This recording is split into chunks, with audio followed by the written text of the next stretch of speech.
11조를 하지 않으면 정말 하나님의 저주를 받게 될까요? 돈을 내지 않았다고 하나님께 도둑이 되는 걸까요? 많은 사람은 이 말을 너무 당연하게 듣습니다. 그런데 성경을 처음부터 차분히 따라가 보면 이 문제는 우리가 생각한 것보다 훨씬 다르게 보입니다.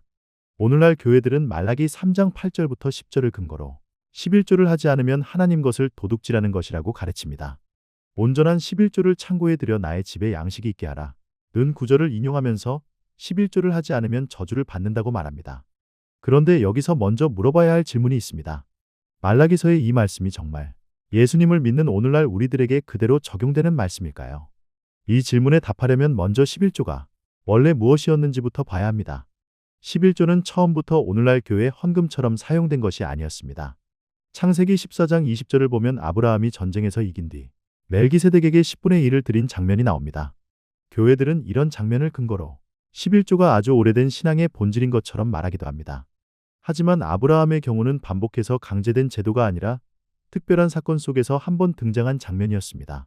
제도로 정착된 11조는 그보다 훨씬 뒤 모세 율법 이후에 나타납니다. 레위기 27장 30절은 땅의 소산과 열매의 10분의 1이 여호와의 것이라고 말합니다. 이 말씀만 보면 마치 하나님께 직접 바치는 특별한 헌금처럼 들릴 수 있습니다. 그런데 성경은 여기서 멈추지 않습니다. 민수기 18장 21절을 보면 하나님께서 이스라엘의 11조를 레위 자손에게 기업으로 주셨다고 분명히 말씀하십니다. 왜 그랬을까요? 레위 지파는 다른 지파처럼 가나안 땅에서 토지를 유업으로 받지 못했고 성막과 성전에서 하나님을 섬기는 일을 맡았기 때문입니다. 다시 말해 구약의 11조는 하나님께 현금처럼 상납하는 종교 행위가 아니라 성전 사역자들의 생계를 유지하기 위한 제도적 분배였습니다. 쉽게 말하면 제사장들과 레위인들의 생활비이자 사역비였습니다. 그렇다면 이제 이런 질문이 생깁니다. 예수님 이후에도 그 제도가 그대로 유지되어야 할까요? 여기서 신약의 가장 큰 변화가 나옵니다. 고린도전서 3장 16절은 성도 자신이 하나님의 성전이라고 말합니다. 또 베드로전서 2장 9절은 믿는 자들을 왕같은 제사장이라고 부릅니다. 이 말은 무슨 뜻일까요? 이제는 특정 지파만 제사장이 아니라 성령 안에서 모든 성도가 하나님 앞에 서는 시대가 되었다는 뜻입니다. 성전이 더 이상 건물 안에만 머무는 것이 아니라 성도 안으로 들어왔고 제사장도 특정 계층만의 역할이 아니라 믿는 자 전체에게 확장된 것입니다. 그렇다면 구약 성전 제도와 함께 돌아가던 11조도 그 구조가 바뀌면서 함께 끝난 것으로 보는 것이 자연스럽지 않을까요? 그런데 오늘날 교회들은 이런 큰 흐름은 보지 않고 몇몇 구절만 떼어와서 11조를 교회의 절대 계명처럼 만듭니다. 예를 들어 예수님께서 가이사의 것은 가이사에게 하나님의 것은 하나님께 바치라 라고 하신 마태복음 22장 21절을 11조 명령처럼 사용하기도 합니다. 하지만 이 말씀은 11조를 가르치신 장면이 아닙니다. 당시 유대인들은 예수님을 시험하려고 세금 문제를 들고 나왔습니다. 로마 황제에게 세금을 내는 것이 옳으냐를 묻던 상황이었습니다.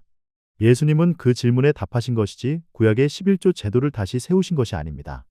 또 마태복음 23장 23절도 자주 인용됩니다. 예수님은 거기서 박하와 근채와 채소의 11조를 말하십니다. 그런데 그 말씀의 핵심은 11조를 더 철저히 하라는 뜻이 아닙니다. 예수님은 의와 인과 신, 곧 정의와 자비와 믿음은 버린 채 형식만 붙드는 바리새인들의 위선을 꾸짖고 계셨습니다.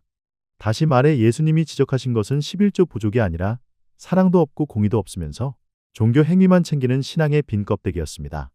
그렇다면 신약의 헌금은 어떤 모습이었을까요? 고린도전서 16장에 나오는 예루살렘 교회를 위한 헌금은 구약식 11조가 아니라 어려움에 처한 성도들을 돕기 위한 특별 구호 헌금이었습니다.